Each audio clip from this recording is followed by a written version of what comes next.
સુધી પહોંચે એવું આપણા માટે ઠીક છે. સાહેબ તમે જે નોટિસ આપો છો ને 1885 ની કલમ, બરાબર, એ 1885, તો સાહેબ મારો પહેલો સવાલ એ છે કે 1885 મુજબ તમે નોટિસ આપ્યા પછી તમે વળતર જ્યારે નક્કી કરો છો ત્યારે 2024 ના પરિપત્ર મુજબ નક્કી કરો છો, તો આવું શું કામ?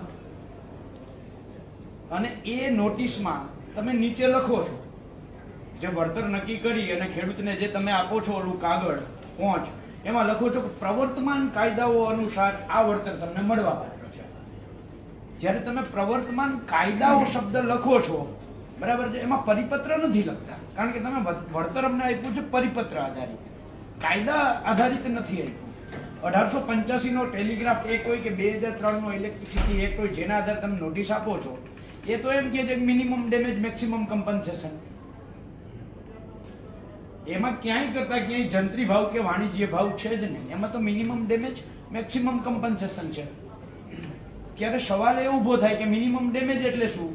તો ડેમેજની અંદર અમારી જે કિંમત ઘટે છે જમીનની, એ અમારું નુકસાન છે. આ નુકસાનનો એમાં સમાવેશ થવો જોઈએ. આ જ લાઈન અમારા ખેતરમાં 25 વર્ષ રહેવાની છે, એને હું કોઈ દિવસ બીની ખેતી નથી કરી શકવાનો. એની નીચે હું ઢારિયું, એકઢારિયું, મકાન, બોર, કૂવો, ગોદામ નથી કરી શકવાનો. એની નીચે મારે નાળિયેરીનો બગીચો કરવો છે, હું નથી કરી શકવાનો.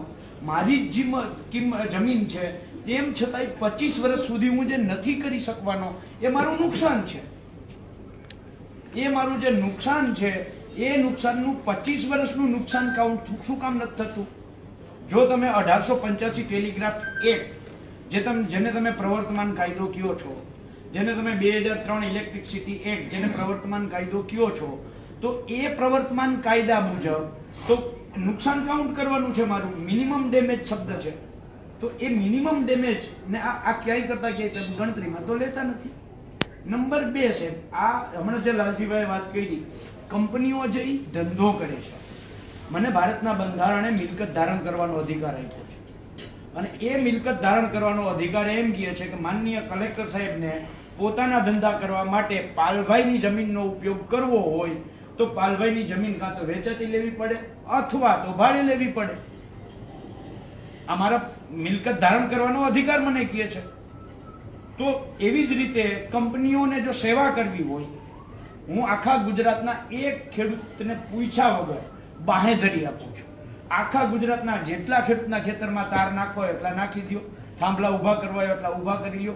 એક ખેડૂત રૂપિયો નહીં માગે, પણ શરત એટલી કે જેટલી વીજ કંપનીઓ વીજળી પેદા કરે, એ એક પણ રૂપિયો સરકાર પાસે